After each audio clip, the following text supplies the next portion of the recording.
Good morning, good morning, good morning, everyone. This is Dr. Herbert Harris, and this is Success Mentorship Class number 402. Wow. I invite you always to join us on Saturday mornings at 8 a.m. We've been going every Saturday morning at 8 a.m. We're here, and you get some beautiful, incredible messages from myself and other great speakers.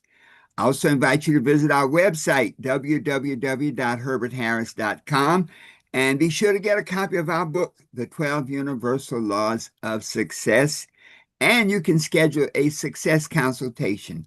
You know, now with the world, and let's just say with the world going through incredible transformations, many of us need some help and some direction to help keep us on track. And so go to herbertharris.com and book a call for a complimentary success consultation.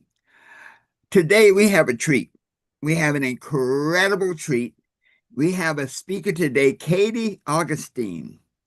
And Katie has a message that I find completely fascinating, and it's called an evolutionary birthing. And I said, wow, what is that?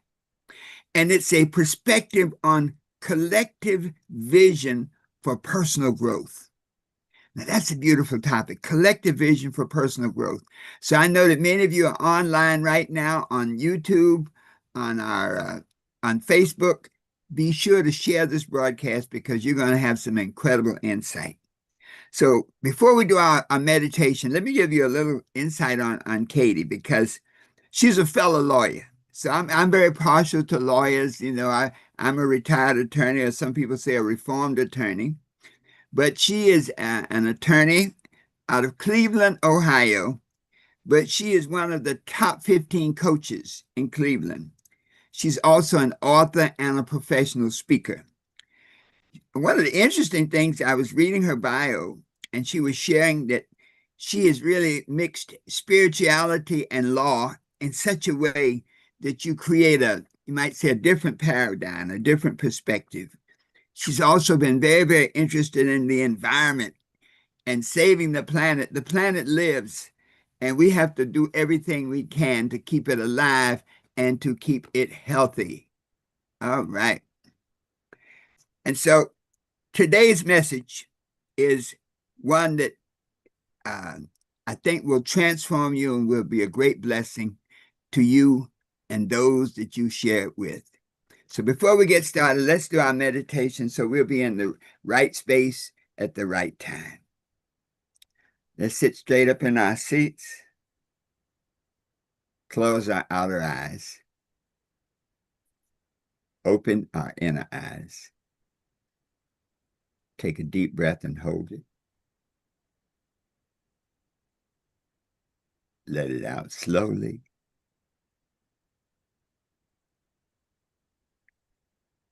Take a deep breath and hold it. Let it out slowly.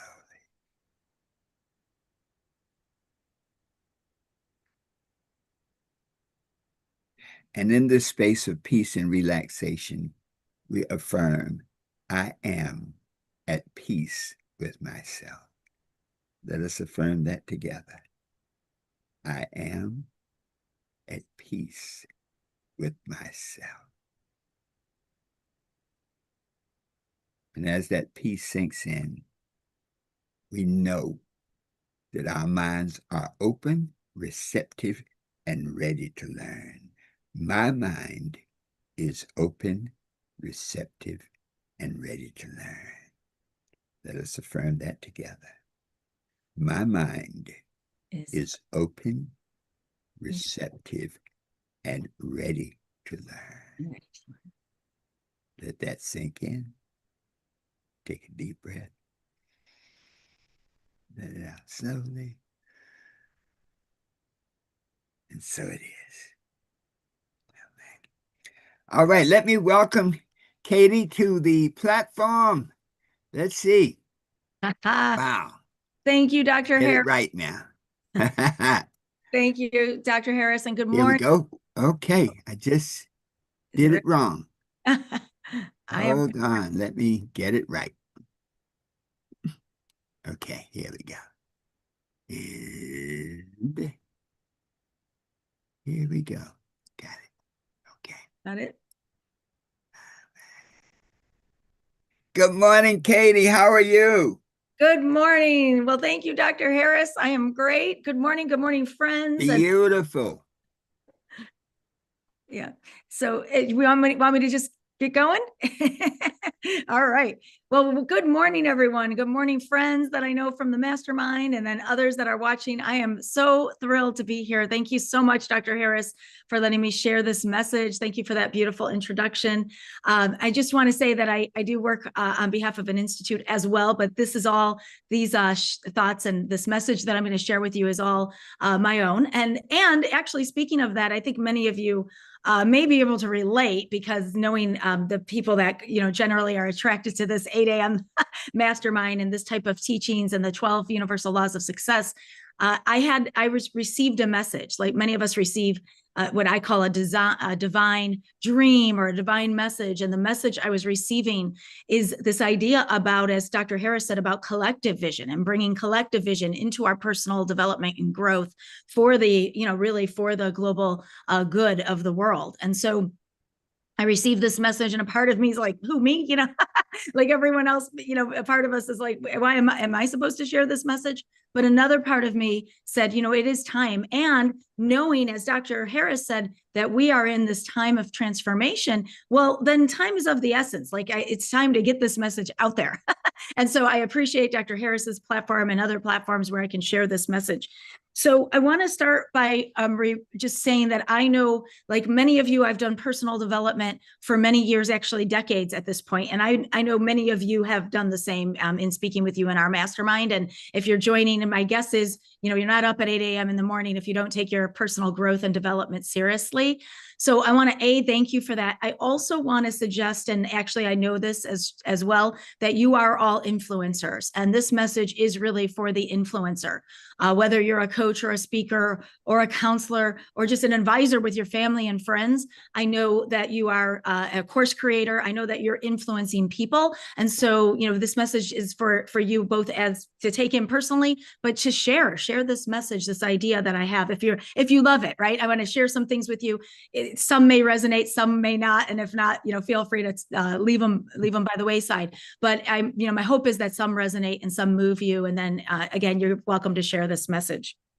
So as I said, I received this spiritual calling to, and Dr. Harris said it, I've been a lover my whole adult life, and maybe even longer as a kid, of the environment and the planet and her creatures. And so as I grew up and became a very, spiritual minister and moved into some spiritual ways, but also an attorney, I'm finding ways to integrate that in my own life. And one of the things is with this message is that I received this understanding that there's a collective consciousness that's being created right now. It's always created. It's always been here. Dr. Harris in his book talks about the idea of the superconscious, and I believe that's part of what we're working with.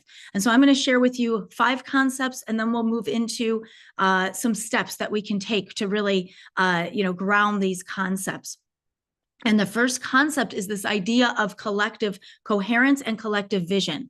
And so we talk about a lot in our groups and this mastermind, the power of vision. Dr. Harris writes about the power of, you've got to have a vision, right? You've got to have that destination in mind. Without a vision, the people will perish. Well, what the message that I'm getting is not only can we have our personal vision, but we can add a collective vision. We can have a vision for the planet and her creatures and the future we want of humanity on the planet, thriving with each other and thriving with the creatures. But there's a way to do that. There's just like in our personal development, we've got to have a vision in order to get there. My invitation is to start creating what I call a collective vision, or a vision that includes the collective. So I'm going to ask you a question in this moment, and I'll ask some questions throughout, but I want to ask you a question to support you in these concepts. The question is, what if we were really on the cusp of an evolutionary tipping point? Or I like to call it an evolutionary birthing. What if we were on the cusp of this planetary evolution and we knew it was moving into the greater good? What if we knew that it was moving into the greater good? Well, I actually believe we are in an evolutionary birthing. We are birthing into, and it can be a greater good. It can be a higher frequency life where as I was saying earlier, in my vision, everything's thriving together in harmony with each other as much as possible anyway. And I believe that the way we do that is through this collective vision and collective coherence. We are so powerful. You see this in your own life when you hold a vision and take the steps no matter what, how you create that. And so now I'm inviting us to create a vision that includes the collective so that we're starting to create a coherence. And in that coherence, we start to then make manifest this better world that we are birthing. This is a birthing moment. We may be in the blood and guts of it, right? But there's a baby coming out the other end. So my question to you is, who would you be? If you were part of this greater good, what would you be bringing in? What would you be midwifing in? What courageous steps would you be taking? I know for me, I'm sitting during COVID with health issues and there's COVID and I lost a number of loved ones, my family and friends.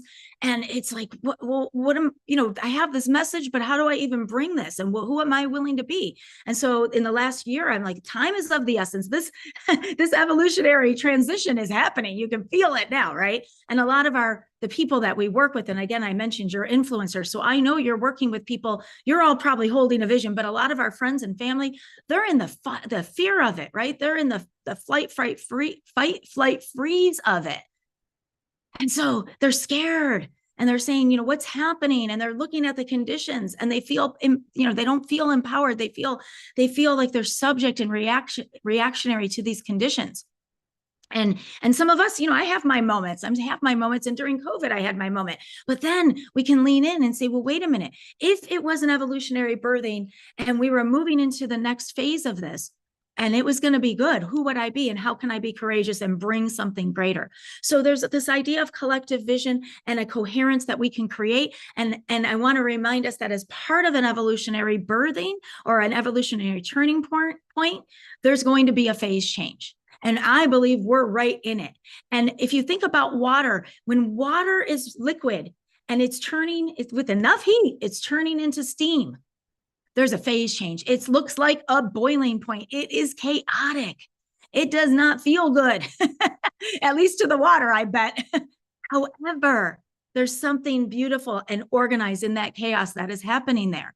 Things are disrupting and things are dissolving so that the next higher frequency of that element, same energy, H2O, but it's at a different frequency or phase. So I want to invite us into this idea that we're in an evolutionary birthing and we're in the boiling point, the phase change. And many of our friends and family may be feeling and thinking, oh my gosh, what is happening? The world's coming to an end. And I want to share a quote from the great Andrew Harvey, because I do actually believe there is a bit of a choice point here. And why I invite us to hold a collective vision is so that we can bring the good. So let me share this quote. Some of you may know Andrew Harvey. He's a wonderful English scholar. And he says it this way. He says, we are in a quantum situation in which both possibilities of extinction and of radical rebirth are simultaneously possible. What quantum physics has revealed is that in every moment, what we intend transforms the multiple possibilities that exist in the potential. Wow, right? Wow. And for those of us that are in the study, maybe this isn't that new to us, right? We talk about, and Dr. Harris talks about in the 12 Universal Laws of Success, this idea of what we're thinking and who we're being every moment is attracting the world that comes around us, our world. And I'm inviting us to say that's happening to us collectively as well. So what this means is in this era, I believe we have the power. We have the power to affect this phase change, to take it into the greater good. And so I invite us to come together to start holding collective vision, a vision. When you create your personal vision, add in the collective. And then I know that you may notice some of the obstacles. When you notice those obstacles, what do you do with them in your personal life? Well, we're taught by Dr. Harris and by other great teachers on the planet that you hold the vision no matter what, regardless of those circumstances and those obstacles, and you take the steps anyway. And so, the world, day by day, we may be seeing some obstacles out there, wars and things that we would not love. destruction of different things. And environmentally, for me, it's our natural resources around us. But whatever it is for you, and as a collective that we see that we don't love, I'm inviting us into holding a vision for the inverse of that, of what we do love. I know with obstacles, it can be really easy to give into it, but anytime we're in a phase change, an obstacle will come up because it's old energetic patterns it's coming up to be repatterned. When I was in my mid-30s, I was creating a spiritual center with a small community, but a powerful community of about 20 people at the time.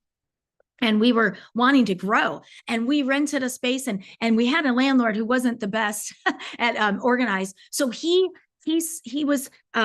forgot to bring the lease for us to sign, but he gave us the keys. And so we spent an entire Labor Day weekend painting and taking down walls and redoing the lighting and fixing this space up. I mean, we poured our hearts and souls, 20 of us, into this space. And we were creating it for what we loved. And we're ready to open and ready to go. And the city comes over and says, oh, you're not going to be able to have more than 10 people in this space. And we were shocked. We didn't know that. No one told us that was a rule about this. It's a huge space, could hold much more than 10. And we're like, what is going on? And there was a part of us that could have given in. We hadn't signed the lease yet, so we could have given in. But instead, we held the vision. And I was the chosen one to go and talk to the city councilor and say, what's really going on here? Like we're going to be bringing business to the city. We want to do this. And the man, after I talked to him for a minute, basically they just wanted the parking lot in the back paved. That's what they wanted. They wanted to keep these spaces, in these little strip centers in really good shape. This was in Lakewood, Ohio. Dr. Harris is lives in Cleveland, so I know he knows this area. So they wanted the parking lot paved. So we told our landlord, we're not signing this lease, but we're good. We just fixed up the space. We're going to do good, but we're not signing it until you pave the parking lot. This was about a parking lot. But that was the obstacle that came up that looked like it could pull us back. It could have all disintegrated. And I believe we are in this evolutionary birthing, and it is a precarious moment. And like any birthing moment, you have, in a birthing cycle, Dr. Stan Grof is a great transpersonal psychologist, and he talks about a birthing matrix. And he talks about this idea that you have the womb moment where usually it's, you're being nurtured and warm, and, it's one life but you're really dependent, but you're safe and warm usually. And then it gets into the contractions, but the no exit, right? The cervix has it open, hell no exit, so to speak, right? Because it's getting tighter and you can't stay there anymore. And then in the next part of the moment, it's really moving through the birthing pangs and that birth canal and the blood and guts of it. And what is possible on the other side is the new life. And during that birthing moment, it is a precarious time. It can go either way. Just like Andrew Harvey said, it's a moment where it could be extinction or radical rebirth. So I'm holding all of us in a vision that it is a radical rebirth into this higher frequency living and life for all of us as the collective humanity, thriving with the planet and her ecosystems. And these are cycles that we're going to see. So the next concept I want to share, I shared a little bit about collective coherence and vision. And then I shared about evolutionary birthing and about the phase change. And now I want to share a little bit about these old paradigms, these obstacles that can pull us back, because in the collective, the obstacles look like the wars and the things that we feel are out of control and the unnecessary suffering. I guess, at the level of fact, there's environmental things happening with the ocean and disasters that they're saying we may not, up until now, they're saying we may not have control over anymore. The environmental collapse, the AI taking off without regulation, right? And there's the good, and then there's the, where's that going to go? And then there's we're closest to nuclear war than we've been in decades, is my new understanding. However, those are old paradigms. Those are patriarchal systems that are outdated and unsustainable. And I believe as we're moving through this birthing canal, if enough of us hold this vision, then we can dissolve. I know there's some people in charge that, maybe feed into some of those things. And this isn't about right, left, none of that. This is about really just how our world's been running as we're moving toward evolution. And, war really is not aligned with peace. Peace is what I think most people on the planet would love for themselves, their families, the next 7 generations. And so if we could hold that vision and just take note, these old outdated paradigms, they will come up, and they'll come up hard when we're about to evolve to the next level. That's how paradigms work. That's how the old energy works. It's not to pull us back to the familiar. It's to push us forward and say, let's repattern this. So I believe that's where we're at right now. And so I want to remind you of cycles. Dr. Harris talks in his book about cycles of life, that we have within our own life, the 20, 25-year cycles, right? All of life, the birthing cycle I just talked about, that's a cycle. There's a great quote, and I'm gonna actually read this one because I don't know it by heart, by Peter Drucker, the very well-known business person. He says, every few hundred years in Western history, there occurs a sharp transformation. Within a few short decades, society, its world views, its basic values, its social and political structures, its key institutions rearranges itself. We are currently living through such a time. And I believe that. I believe we're in the time. It's rearranging itself. And so there's these cycles. The indigenous talk about the 13,000 year and 26,000 year, and then you can combine those, as they fit. But they prophesize for not just centuries, but thousands and thousands of years about the earth cycles. And they're saying that we're actually in this, what some call the fifth extinction, but you don't want to don't key on that word, right? My indigenous elder, her name's Joy Tima. She says it's the indigenous talk about it this way. They say it's the ending falling into the beginning. I want to focus on the beginning. Again, what if the beginning were this new golden era for you? If it is a new golden era, what are you bringing? What are you midwifing in? What are the courageous steps you'd be taking? Because I believe that's the energy we want to hold, the vision we want to hold, and then the energy we want to bring in. So we talk about these cycles. And if we're in a cycle where the ending is falling into the beginning, then I want to remind us of collective coherence and energetic frequency.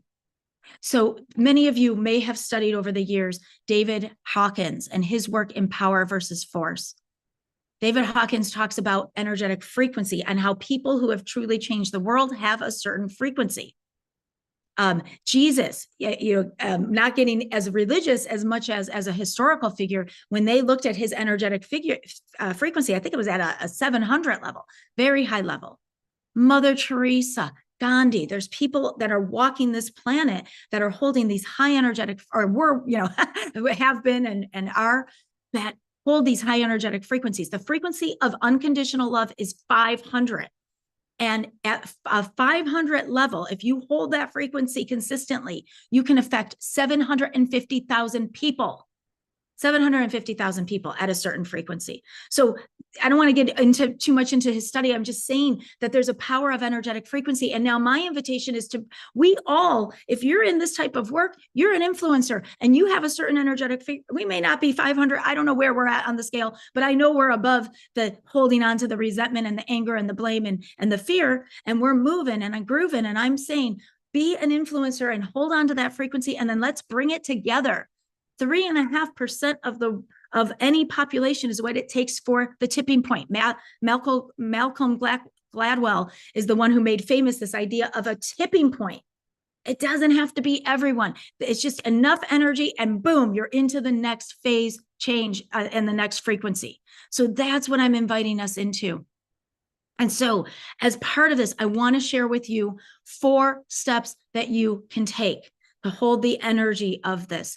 And, I want to say one more thing before we move into the steps. I want to share with you a great quote, because I just think this is one of the ways that we can think of this idea of energetic frequency and the power of it. And the quote is by the Islamic poet Rumi. So many of you have probably studied some of his beautiful poetry.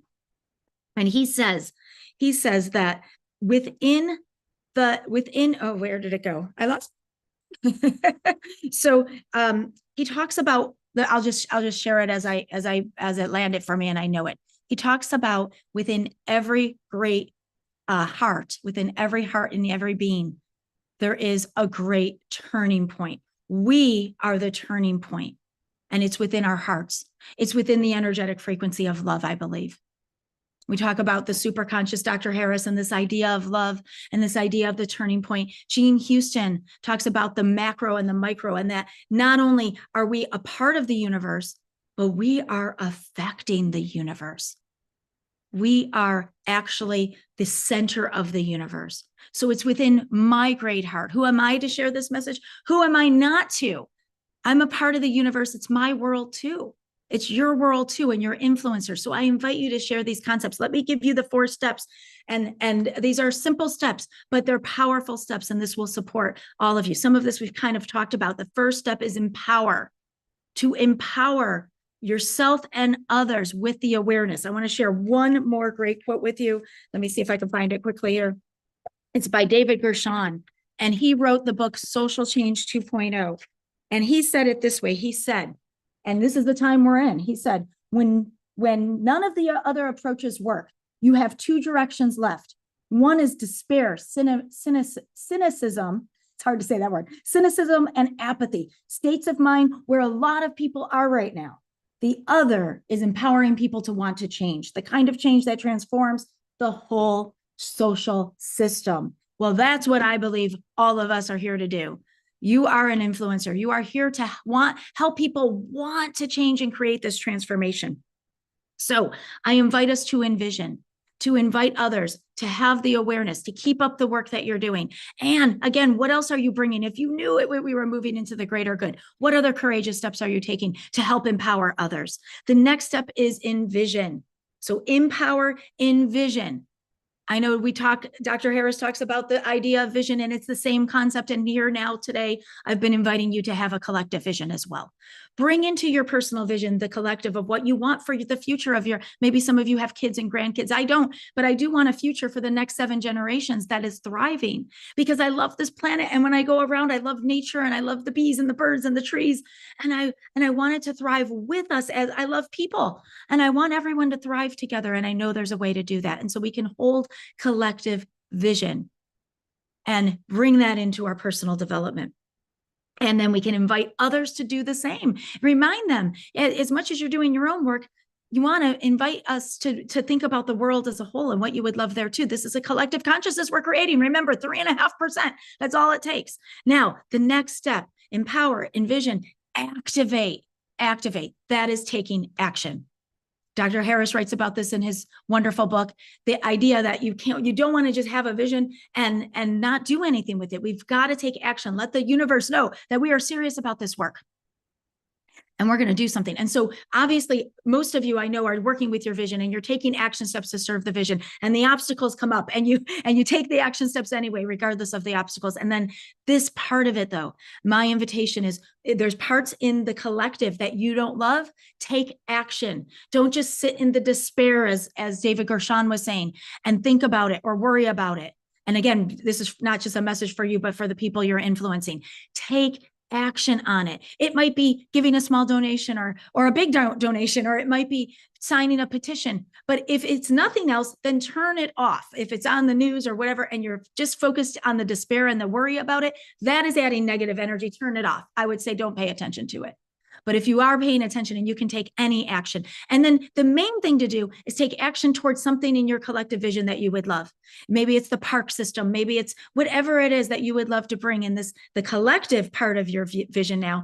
Let's take action there. Do your work there. This is my work. I've created a company for nonprofits to support nonprofits, because I'm like, how can I help them right now when it looks like at the level effect, funding and memberships drying up? And so in my courageous step, what's your courageous step right now? My courageous step is I'm going to help nonprofits take their next step. So, and it's not, these steps aren't easy to be courageous like this in these times. People are not, they're wanting to give into the fear, and some people are not wanting us to excel here. But we know we can do this with the vision and then with the collective. So I invite you to take steps, not just toward your own vision, but also towards your collective vision now, and invite your friends and family to do the same, and your clients. All right, now we have empower, we have envision, we have activate. And then my invitation is dare to be extraordinary. Dare to be extraordinary. Because the truth is, as Jean Houston says, and Jean Houston is a well-known philosopher. She's works with the UN and many great people. And she's the one I mentioned about the macro and the micro. And she also says that within each of us, there is the extraordinary coded within us, and it's just waiting to be released. I invite you to release this extraordinary part of yourself now. Time is of the essence now. And I believe the more each of us is daring to be great, the more we will change the world. And I want to share with you one more quote, and that is by the wonderful Margaret Mead. And she is the woman who said, "Never doubt the power of a few thoughtful and committed people." Because that is the only way that the world changes, is that I'm paraphrasing here. Sorry, I lost my quote, but the idea here is never doubt the power of a few thoughtful and committed people that want to change the world, because the truth is that's the only way the world has ever changed, with a few 3.5% thoughtful and committed people. And I believe we hold that collective vision, we take those extraordinary, courageous steps, and we have the power to do that. And I thank you so much today for hearing this message and sharing this message. Thank you for being an influencer, and thank you for doing your work in the world. So with that, Dr. Harris, I'll turn it back over to you. Oh, you're on mute, Dr. Harris. I have been taking so many notes. Oh. I mean, Katie, you are speaking my language, and you have shared something that is so profound. I love that Margaret Mead quote that you were saying, never doubt the power of a few thoughtful, committed people to change the world. And, when we look at the world we're in right now, I've lived a long life. So I lived through the 50s with segregation. I saw how 4 young men, I just spoke at the funeral of Major General Joseph McNeil, who was one of the Greensboro Four. And I know that in 1955, we thought that segregation would never end, that the world was just unfair, and that as far as people of color, you had to figure out a way to make it work, to work around it, and know that, it's almost like you're living in a hostile land. And then one day, 4 young men went and sat down at the lunch counter.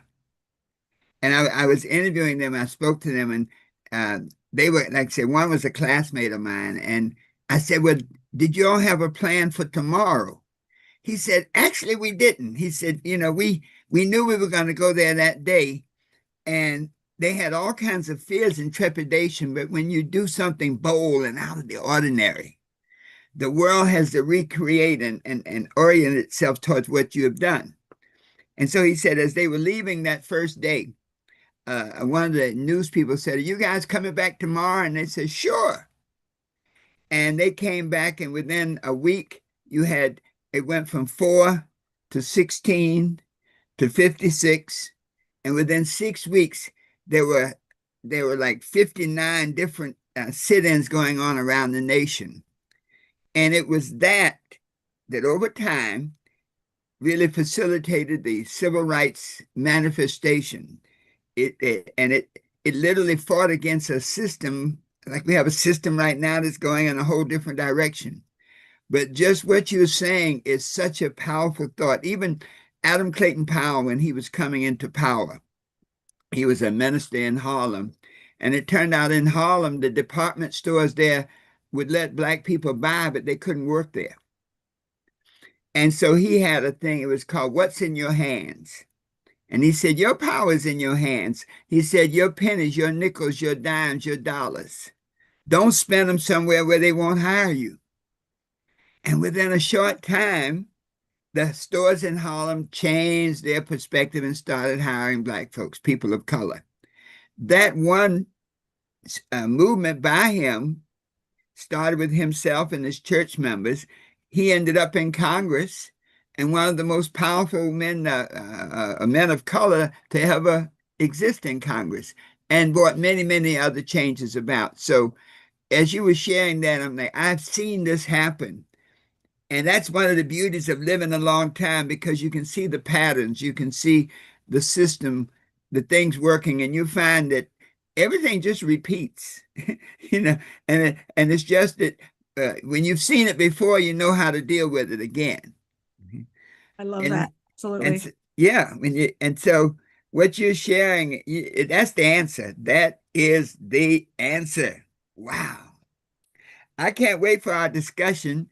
Let me close out our live broadcast because I was looking on the live feed and we have a good number of people on there listening because I think what you're saying has resonated. You know, that collective consciousness in physics is called critical mass. You can have two um, bodies of uranium 235, 238, plutonium, and they don't explode, but you bring them together, that critical mass, and boom, you get an atomic bomb. And the same thing happens with transformation. When you bring together consciousness at a certain level, and when they come together, the power is instantaneous, how it changes everything. So with those words, I can't wait for our discussion. Those of you on YouTube and Facebook, thank you so much for being with us today. This is a message. I want you to share it, and I want you to make comments, and I want you to internalize it because this is not just a message. These are marching orders. This is a way to live, a way to transform the world from what it is to exactly what you want it to be. So whatever you do, be sure to listen to this, share this, make comments. Visit our website, www.herbertharris.com. Get a copy of the 12 Universal Laws of Success and be on the lookout. We have about 3 new books coming out, and we have a powerful webinar coming up in close out this year, the New You for the New Year webinar. So you'll hear more about that. But I want to say this, that with these principles, with these messages, we have some incredible people on our Zoom today. You can always join us. You see the notifications. But remember this, you can be what you want to be, do what you want to do, and have anything you desire, always knowing that the best is yet to come. And so it is.